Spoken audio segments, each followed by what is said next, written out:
name's Bill. I'm an alcoholic. Hey, Bill. And it's always very nerve-wracking to be up here. I brought some notes too, so just to help me out. Basically got sober in this building. So my sobriety date is January 10th, 1987. I moved down here right out of treatment, about a month and a half sober. It was came down in March during March Madness, beginning of March Madness, and so this got my introduction to North Carolina. I grew up in Maine. That's where I did all my drinking. I've had a few drinks in North Carolina. I didn't think I ever had a drink in North Carolina, but I have had a few. So that was before I got sober, thank God.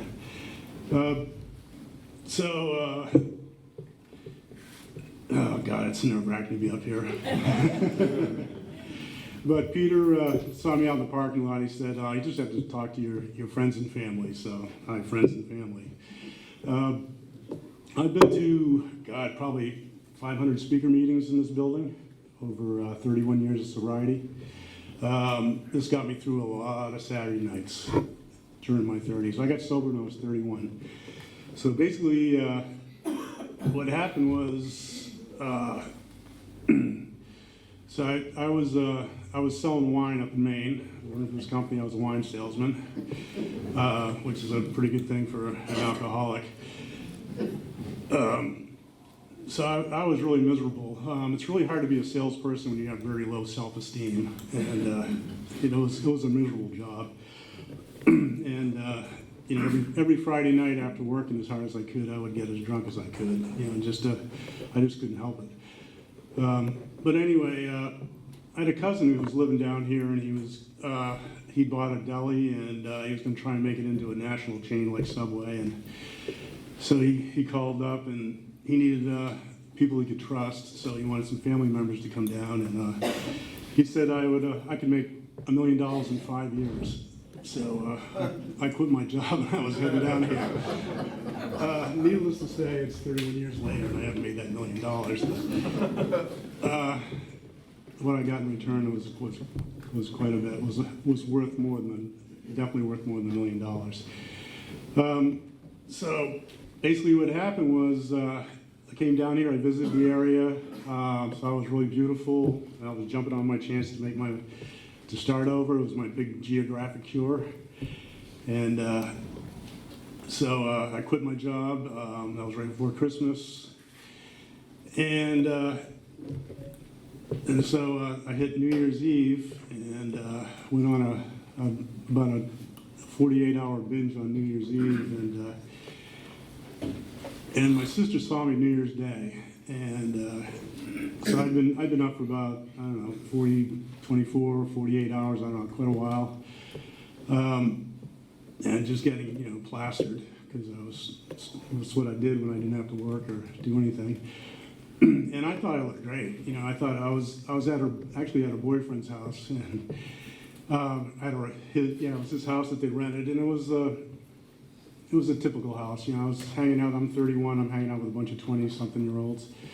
But it's the house that had the big screen TV. It had a pyramid of beer cans in the corner. It had a couple of couches with springs popping out of them. Your typical place. So we'd all been just partying it up over New Year's Eve, and I thought I looked great, but compared to all the rest of them. I thought they looked like hell, but I thought I looked okay. But my sister said that she went home and after she saw me, she went home and started crying because I looked so bad. But I was, of course, in complete denial. I thought I looked great. And so I was going to be moving down here in about 10 days or so. And so I went on a going away to party. I was having going away parties for myself for like 10 days. And I had some pretty good parties there for 1 or 2 days. And then after like 8 or 9 days, people were getting kind of tired of it and they weren't showing up. But I was still partying away. And then the day before I was going to, I packed my belongings. I had my TV and my golf clubs and and my clothes all in this little compact car. That's everything I owned. And I was going to drive on down here the next day, and my family all got together. I thought they were just going to, they were coming over to my apartment, and I thought it was just for breakfast, and I thought it was a little, send me off a little breakfast. But they said two words. They said, "the reason," and I knew exactly what the reason was. The reason why I was there, because they reserved a room for me in a treatment center. And we did the same thing for my dad 5 years before. So, in my job, when we had a family intervention on my father, and my job was to be between him and the door when we told him what we were doing. Because when you have an intervention or something like that, you tell a person that, we got someplace for you to go to get help. That alcoholic's first reaction is to get up and run out. So I was stationed between my dad and the door because that was what was going to happen. And he was like 270 pounds at the time, and he went right through me and out the door. I couldn't stop him. So when it happened to me, they said two words, "the reason." And I started to get up, and my brother was sitting beside me. He was started to get up because he was in my old position. And so I knew exactly what was going on, and I sat back down and listened to my family talk about my drinking and the reason why I needed to go. And I didn't think I had a problem with alcohol, total denial. It was all the type of things, that if I could just make enough money, if I could get a good girlfriend, all that kind of stuff, I tried to change. And I actually, towards the end, I was more of a binge drinker. Basically I would go on, out drinking all weekend. After working really hard all week and just being miserable, I would get so drunk on Friday and Saturday night, and then I'd have to sober up Sunday and go back to work on Monday, and that was basically what I did. Wednesdays I went on drinking on Wednesdays and usually on Thursdays, and then Tuesdays there was $2 margarita night at that place, but I didn't drink, that much. If I had like 5 drinks, I didn't consider that, 5 drinks was taking a night off, basically. 3 or 4 drinks, that's not even drinking. To an alcoholic, that's like, God, I took, I was good that night. But the other part was, so I grew up in an alcoholic family. My dad died a couple years ago, and I think he had 35 years of sobriety. So he paved the way. I'm one of 6 kids, and so it runs, my family, it's a family disease in my family anyway. We were all affected by it. So when they had that intervention, so this was January 10th, 1987, and I'm up in Maine. So they reserved a room for me at a treatment center in New Hampshire. It's called Beach Hill, and it was about a 2.5-hour drive. And so that day was the start of a big snowstorm, and ended up getting 2 feet of snow that day. And so my brother was going to drive me down to this treatment center. So at the time, my mother had a nice little Mercedes, and so they gave my brother, he's 7 years younger than I am, and they gave him my mother gave him $50, gave him the little Mercedes and a bottle of vodka, and off we went. It's like you put a bottle for the alcohol to drink, and I was so pissed off. I wasn't going to touch that vodka. So in the middle of the snowstorm, he drives down to this treatment center in New Hampshire, and it was up on this mountain, and he was just gunning that car. He was going to get me up that mountain to this treatment center, and we had to back down and try about 5 times to finally get up to the parking lot. Drops me off, and it wasn't until last year, I said, whatever happened to that bottle of vodka anyway? So it turns out that my brother knew, he knew a girl down in New Hampshire, and so he grabbed that. He had $50, he had a Mercedes, he had a bottle of vodka, so he took, he went off and he had a good time that weekend. And consequently, like it's a family disease, my brother walked in the rooms of Alcoholics Anonymous 364 days later in New York City.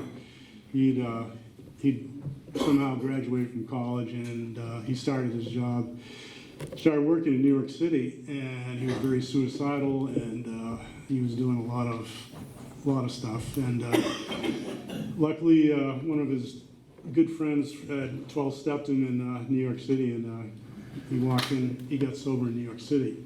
And so his sobriety date is January 9th, 1988. And before that, so I got sober on the 10th, and then about 10 months later, my younger sister, she doesn't have an alcohol problem, but she's got an eating disorder, and she came clean on it, and that's, her eating is like alcohol to me.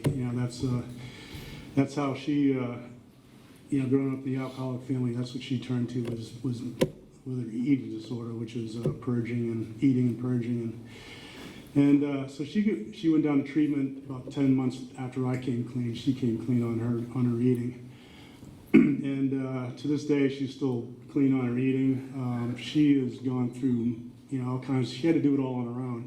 There's no AA program. She did all her recovery on her own and did through going to therapy and getting in therapy groups and that kind of stuff. And she's pretty amazing. Through those first few years of sobriety, she was putting me to shame. I was trying to keep up with her, the breakthroughs that she was making. So it's like I said, it's a family disease. So I have one older sister who she got her master's in therapy. So I got 3 older sisters, and I don't think they're not alcoholic, but they're all affected by the alcoholism growing up in an alcoholic family. So basically, around the mid-'80s, we were just, we were a really dysfunctional family. We were really struggling. But so 2 of my older sisters got into the therapy end of it. So one of them got her master's in therapy, and she worked at a treatment center in Philadelphia called Chit Chat, which is a pretty well-known treatment center. And she worked in the Al-Anon program there, and then went on to she's a therapist in New York now. Then she got a twin sister, and she got her master's also in therapy, and she's a guidance counselor in high school. Then my older sister, she's a pretty crazy drunk. When she drinks, she does some really crazy stuff. And I don't think she's an alcoholic. She got into AA for a while. She started drinking, kind of on a nightly stuff, and she found herself going out to get a pack of cigarettes really drunk one night and stopped drinking and started going to AA, and then she kind of quit going to AA. But I don't really think she has a drinking problem. She controls her drinking pretty well and doesn't seem to have a problem with it. So, as they always say in AA, some people are sicker than others. I'm one of the sicker than others in my family, so I really needed this program. My brother is very active. He's got a year less sobriety than I do. He's very active in the New York City area. He's got sponsees and all kinds of stuff. My sister, as I said, she's worked her way into really clean living, and she's really great. So when I go home, I go up to Maine every year, and it's almost, I get around my siblings, and it's a therapy session. If I don't have my shit together, I'm in trouble. But remarkably, we've all recovered. It all started with the program of Alcoholics Anonymous. My father first, and then I followed about 5 years later. Then my brother, and then my sister, then my brother, and then my sisters all, got into the recovery side in their own way. So this day, Alcoholics Anonymous has worked wonders in our lives. But how I got here, it's, I grew up in an alcoholic family. My dad, he could drink like a fish. I never really saw him that much out of control. He could drink, he had a hollow leg. He could drink a lot of people under the table. And I always wanted to be able to drink like he could, and I never could. Thank God, because if I could have drank like my dad, I would have been dead at 31. The only thing that really stopped me from drinking was that I'd pass out. I couldn't lift the glass up to my face anymore. I'd just get too drunk. But he drank, into his 50s. He was kind of a good old time alcoholic. When I came in 87, at 31, I was young. A lot of the people here were 50 years and older. It was an older group, and there was there was probably 10 or 15 people that were under 30. Today there's a lot of younger people in here, which is really great. And now I'm taking the place of the older person. I'm 62 now, so I'm kind of working my way up. But I started drinking. First time I ever went out drinking purposely was in the 7th grade. Went out with a bunch of guys before a little junior high school dance, and we all went out drinking. We had a pint of vodka and some Orange Crush and a bottle of homemade wine, dandelion wine.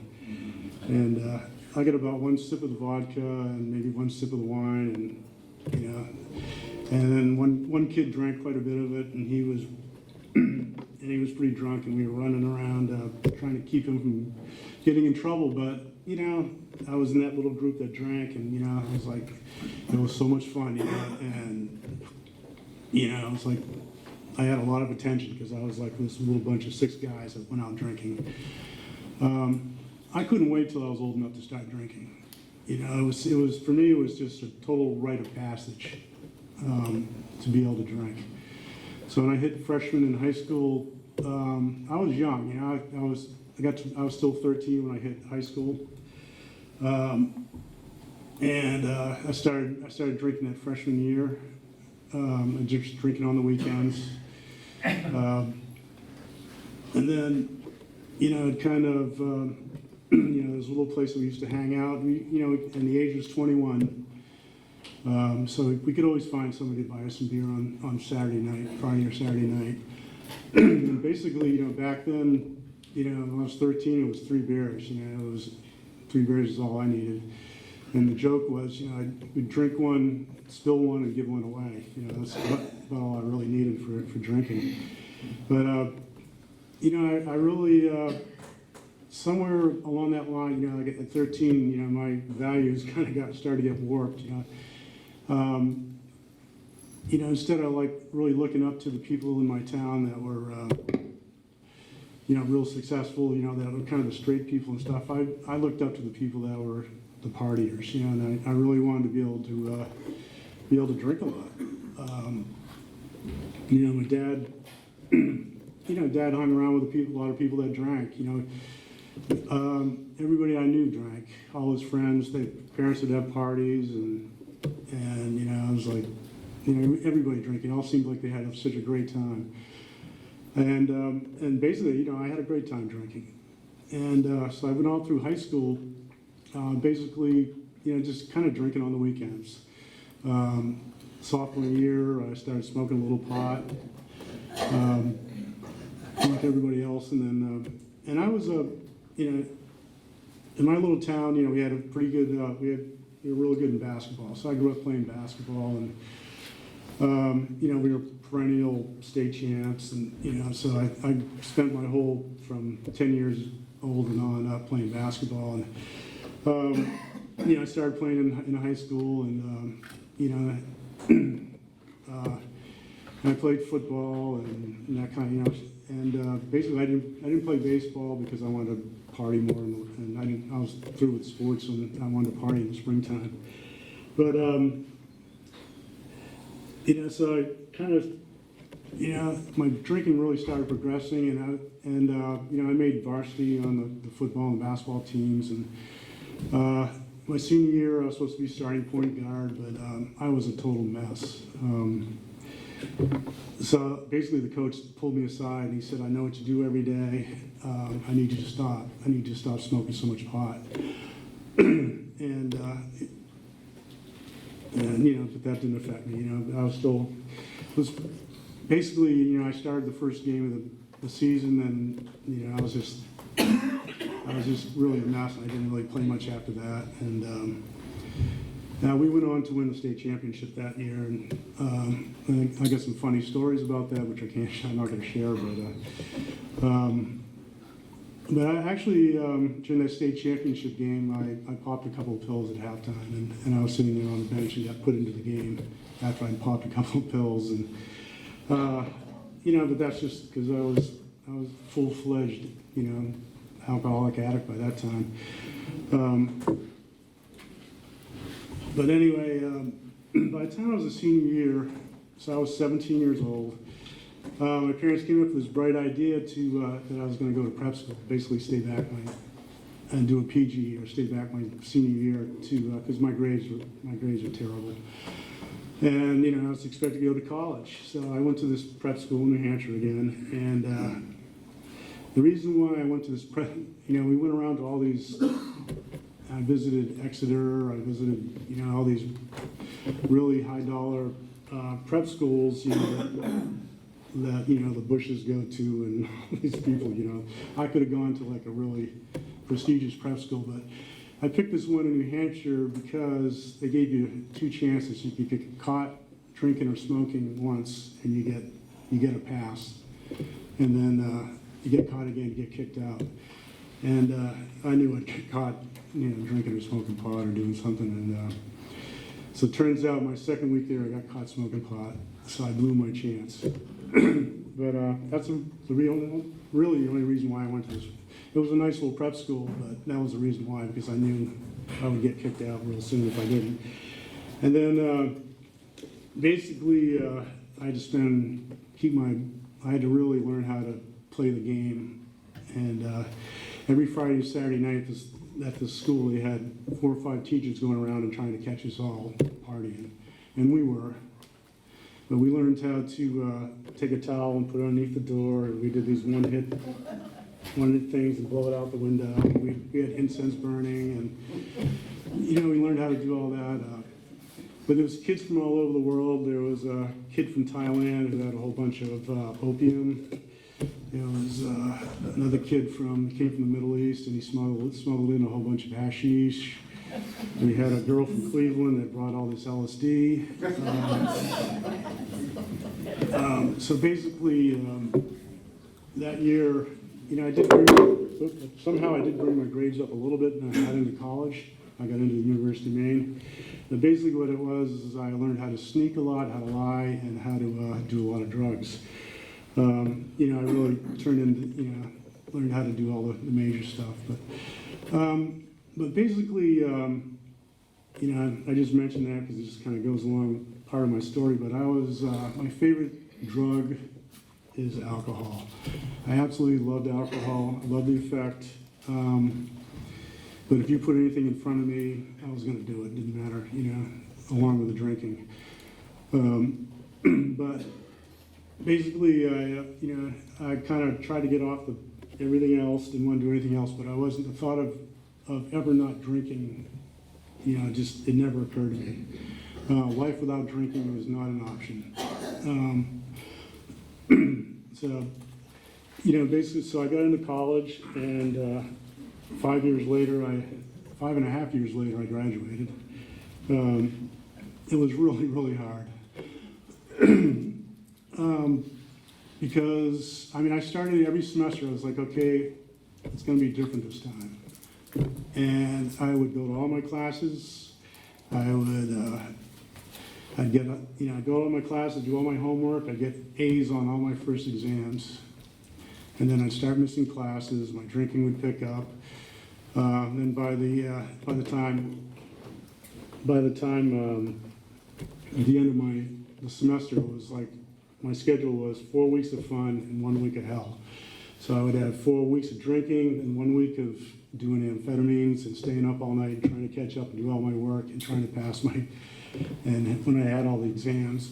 And basically, you know, I'd be so far behind and I'd have to cheat and do whatever I had to do, and I'd get a C in the course. So it took me 5 years to get through college with a 2.2 grade point average. And so I graduated with a degree in finance, and basically I came out of college, I was 24 years old, and I had the lowest self-esteem. I had a degree that meant nothing to me because I didn't learn a thing. And I went back to my hometown in Maine, and it was not what I wanted to do. And I basically felt like a failure.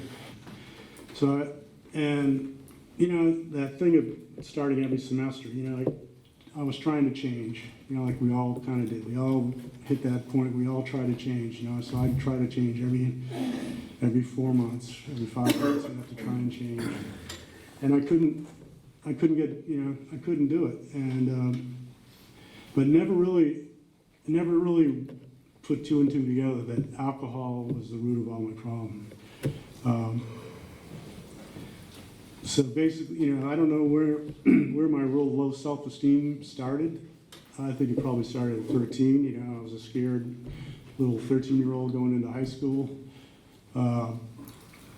You know, then came alcohol, and you know, through the alcohol, partying on the weekends, I fit in and all that kind of stuff, and you know, and coming, you know, I just had. I have the alcoholic gene, you know, it's in my family. I think my father's father, he died when my father was 12, but the way the story goes with him, he was on like a 3-day binge, and he came home, and he died 3 days later. And I don't know what the deal was with that, but he was a binge drinker. So my father's mother, from what I was told, was she was a raging alcoholic when they put her into a nursing home. So I think, you know, I came by it quite naturally. You know, growing up in the alcoholic family, I learned how to drink. Plus I had the genes for it too. So I don't think I had a choice. You know, so I developed this low self-esteem, this no confidence, and alcohol cured that for a long time. You know, once I hit AA, then I learned about, you know, if I can quit drinking, I've got a chance. And, you know, I learned I had a choice. And that had never occurred to me. You know, I thought I would have to do it all on my own. And I always thought, you know, all through my 20s, you know, I always went to work. You know, so I got a job. You know, I ran a computer operator for a while. I worked for the state, and I used to go in and run these great big computers. They're not like they were. It was like, you know, the old story. You know, the tapes. You know, these great big computers with tapes going, and I did all that. Put the tapes up on there, and you know, this is back in the early '80s. You know, if you see an old movie, you see these big old computers, and after I quit there, they took that whole computer room and they put it all into a desktop. You know, there was this room, it was as big as this, full of computers, and they consolidated it all to about as big as this right here. But that was the old computer stuff. I did that for a while, and I used to, on Thursday nights, I used to print out all the unemployment checks for the state of Maine. And that was when my dad first got sober, and he was collecting unemployment, and I used to see his check go by, his unemployment check. I used to print out my father's unemployment check, which was kind of ironic. But yeah, he moved out to California about a year sober, and with $50 in his pocket, and started over. And he did quite well for himself. You know, he got remarried out there, and he died. He died a sober man, and it was all through the program of Alcoholics Anonymous. When he died, I went out to California to help with his estate, and I met all his AA friends. And I went back after 2 months after he died, and his home group had a little memorial for him and stuff. So I found out my dad was working a good program. He was working a damn good program, and that was pretty cool. And I still keep up with a few of his AA friends out there in California, which is really cool. But anyway, so I went all through my 20s, and just I had these jobs, and and I finally started working with this distributorship, and ended up in the wine area, and I was just kind of hating it. I'd quit drinking for a month here and there. Like one time it was my birthday, went out and got really drunk. I had to go to work that Monday with a black eye. I got really drunk, and it was one of my best friends punched me in the face and shut me up. But that's what, so I didn't drink for a month after that, Of course, it didn't take too long for me to get right back where I was. But anyway, so I ended up at this treatment center, and then it was right in March. I got out of that, and I did a bunch of, I stayed at home for a little while, and so I still had this job to come down here, to make my $1 million, and so I moved on down here, and it took me about a week to get to a meeting. I moved down here, and my cousin was a pretty good drinker and stuff, but, so I was hanging around his house, and luckily I didn't take a drink, and then he knew somebody in his church that was this young lady that went to Alcoholics Anonymous, and so he hooked me up with her, and she took me to my first meeting down here, and then I found out about, of course, got introduced to this room, and then I fell in with and I was lucky because it was about, like I said, there was about 15 people from early 30s and 20s down here, and we all got sober together. I picked up my year chip, and up in Seven Lakes at a girl's house. What we used to do is, so we'd all be hanging out, and it'd be like 8 o'clock at night. Let's say it was a Saturday night. It was 8 o'clock, and it'd be like 5 or 6 of us. We're all sober together. All got like a year and a half, and it'd be 8 o'clock. We'd have a meeting. So we'd do it right in somebody's living room. We did that 4, 5, 6 times. So we just, we'd say that, we'd read the steps, the traditions, and somebody would pick a topic, and we'd have a meeting. And it was some of the best meetings I ever went to in my life. With just my contemporaries, and we got really, really honest with each other. One of those meetings, it was my anniversary. So this one girl, I picked up my year chip in her living room, and she had a year and a half, so she gave me a year chip, which is pretty cool. So but just about every, being in my 30s and stuff, about every Saturday night I was down in this room listening to speakers. I was a bar drinker. I went out. I didn't want to. My dad was an alcoholic. He drank at home. I didn't want to be like my dad, and I didn't want to be an alcoholic. So I wasn't going to drink at home. So I did all my drinking out in bars and places. And, it was. When I got sober, I had a lot of drinking left. I probably could have made it to 50 anyway if I didn't kill somebody behind the wheel. Because I was, every Friday and Saturday night, I was at 2 o'clock in the morning, 1 o'clock in the morning, I was on the road, and I was a mess. I've got one DWI, and I got that in, I don't know, 86 or 85 or something. And after I got arrested, the next day I was so thankful they got me off the road, because I was so drunk I couldn't even talk to the cop, and I was going to try and drive 17 miles to get home. So I would have definitely killed myself for somebody else that night. So I was really lucky to get off the road. I was so drunk that I didn't even know I was drunk. That's how drunk I was. And I think somebody at 7-Eleven, the guy working the 7-Eleven, I had a Volkswagen, and I had to push my Volkswagen into the 7-Eleven. Somehow I did it. I had like $2 or $5, whatever, to get gas. I'd run out of gas like 20 feet from the 7-Eleven. And I think the guy behind the counter called the cops on me, because I pulled out, I was about 50 feet up the road, and I saw a cop just whip around. and I tried to outrun him with my Volkswagen. I made it about a mile. But luckily he got me off the road. But anyway, so I got sober, and I basically got sober in this room. I've been to a zillion meetings in this room. My home group tonight or right now, or been the last few years, is the VAST group. Wednesday night, we meet at 8 o'clock.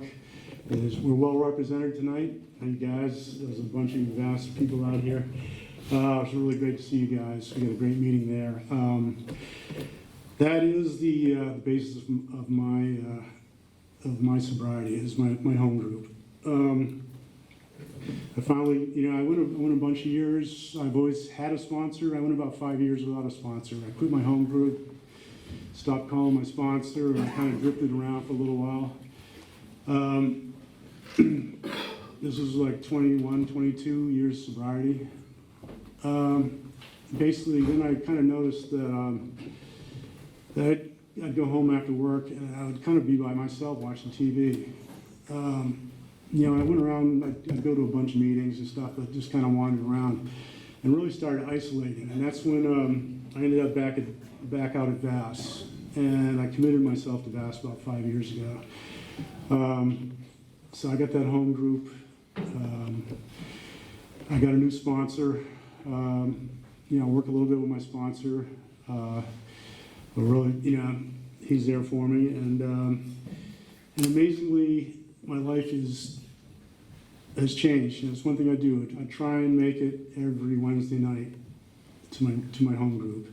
Everything else I make usually probably average about 3 meetings a week. But one I have to make is my home group. That's where it all starts.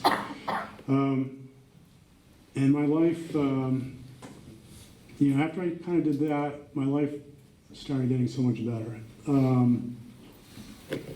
I started making a lot more money, believe it or not. Business is going better. I'm a lot happier.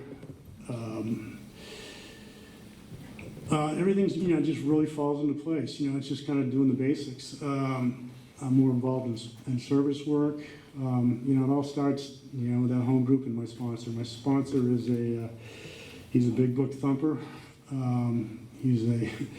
He's a service work Nazi, if you want to call him. He's just totally into it. It's like he'll text me, "Good morning, go help somebody." That's what he texts me in the morning. But consequently, so I never got very far away from AA, but the more I get involved, the better my life gets. So these last few years, it's right off the chain. My life is like so good. This morning I woke up, and believe it or not, I woke up with my fiance beside me. I'm going to get married in June 2nd. Everybody's invited. Please come. And I mean that from the bottom of my heart. Hopefully it's going to be a sober wedding. I've got a whole bunch of people, all my siblings, all my family, and nieces and nephews are all coming down from Maine. She's from South Carolina. All her family members are coming up. My fiance and I share the exact same sobriety date. She got sober January 10th, 1987, and that's a real miracle in itself. I think I probably saw her that she went to, there used to be a treatment center at Moore Regional here, it used to be called Piners Treatment Center, and she went to that, and she was probably in this room when I was in this room, but I don't remember her, she doesn't remember me, so we were both pretty scared little people back then. So, I woke, this morning, and every morning is unbelievable. I have unbelievable amounts of gratitude. I got up, I knew I had to talk today, I was like, oh God, I gotta talk, but, I got this great AA program, I got this wonderful fiance, I'm totally in love, never been able to have a meaningful relationship in my life, we're on the same page, I get up, it's a beautiful day, we got this We got an unbelievable piece of property. We're going to be building, or starting to build a house. Jonathan, hopefully, and his company he works for is going to be building it. So Jonathan's been out there. It's going to be an AA company that's building our home, believe it or not. We're just surrounded by AA people. My family's, my siblings are all in recovery one way or another. I've got people all around me. My best friends are all in recovery. Two of my best friends are guys. They don't go to a lot of meetings, but but they're in AA and they've been sober. One's been sober 25 years. The other one's sober 17 years, and we share a lot. I walked out of the house today. It was an absolutely beautiful day. I got this beautiful piece of property. She's got horses. I'm looking out, pasture horses. They got horses all around me. I'm living in Bass. I can't believe it. We've got, our joke is we got a piece of Bass. We got a beautiful piece of Bass. I got so much to be grateful for. I used to hate it when people talked. It's like I wouldn't play golf today. I wouldn't play golf with my buddy. This June, he's gonna have 17 years of sobriety. He goes to about 10 meetings a year. But I hang out with him a lot, and he's probably my second. He's my unofficial sponsor. I share more with that guy than anything. We've talked more about relationships. We've talked. The stuff that I talked to him about. I could never talk to anybody else about. We've shared about everything in relationships, how things work, how do you do this, how do you do that. I can't believe the stuff I've shared with another man, more than I've ever shared with my sponsor. But that's the relationships you get here. We went out and played golf today. We just had a beautiful day. It was an absolutely gorgeous day today. It was fun as hell. Then I came home and tried to get ready for this. But I wanted to end on this one thing. I wrote a little note, and I have to go through it pretty fast. I'm running a little bit late, but this is what AA gave me. This is the AA principles, and we hear a lot about principles, and these all correspond to the steps. So I looked these up a couple years ago, and these correspond to all the steps. And there's a lot of different principles, but this was, I got it off the internet. There's a lot of good stuff on the internet with AA. But step one is honesty, and this is what AA has given me. And we all gotta get honest on step one, and we stick around. It's amazing how honesty just permeates our whole life. If you're gonna stick around here and work a program, if you're gonna stay sober, you gotta get honest. Step two is hope. Once I admitted I was an alcoholic, and then that probably alcohol was the root of my problem, I got an unbelievable amount of hope. And that's what kept me coming back. And step three is faith. It's I got faith in a higher power, and I got the faith that this program really works. It's once you get that hope, and you got to have faith, that this thing really works. And then the fourth step is courage. The principle is courage, and when you do your fourth step, you find that fear is kind of the root of a lot of your defects, and it takes a lot of courage to go through that fourth step. And that was my first. That was my introduction to courage, and I found out how fearful I was, and today I think I have a lot of courage, and my first step into that was doing the fourth step. And then the fifth step, it's integrity, and once you do that fourth step and you go, you're starting to get honest, and then you admit you do that talk, and you admit that stuff to another person and your higher power. And what it said is, having integrity is to do the right thing when nobody was looking. That's integrity, and nobody's watching. And then the sixth step was willingness. You know, after you do that fifth step and things start getting pretty good, you know, you got to be willing to keep it going. You know, so you got to have the willingness to start looking at your character defects and stuff. And seven was humility. And for me, you know, things started, you start to get your life back together again. You're doing pretty good. And, you know, it's, you got to have the humility. You know, you start, you know, looking at all those character defects and stuff. You got to have humility to keep going. And then number 8, start listening to some people. You got to have brotherly love. And that's when you start loving one another, and you got to have that brotherly love. Then number 9 was discipline. You know, you got to keep moving forward.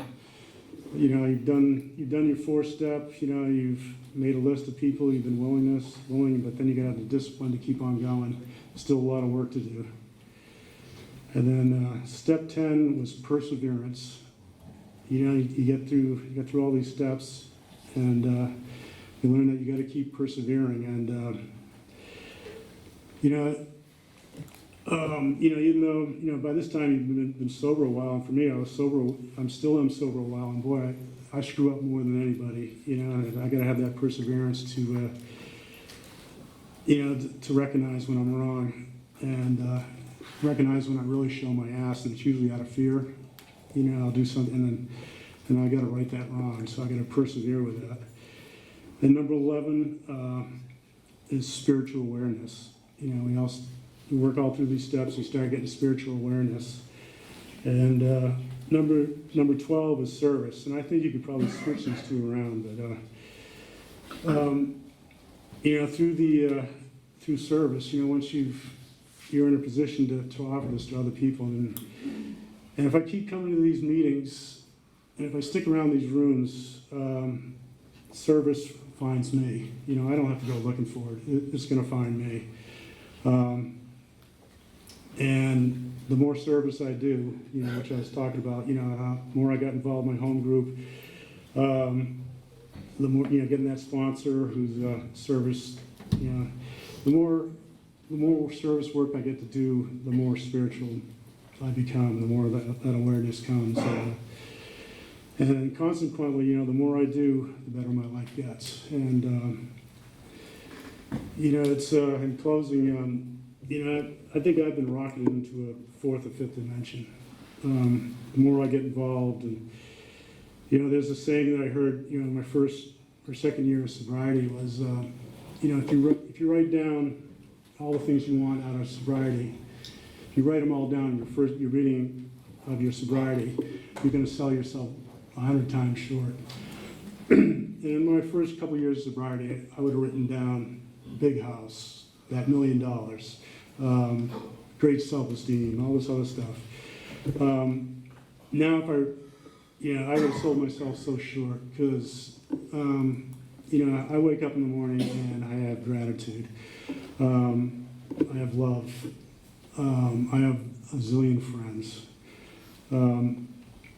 It's just amazing. You know, my life is like I said, it's rocketed into the 5th, 6th dimension. So I owe it all to AA, and this is what's happening in my life. Thank you very much.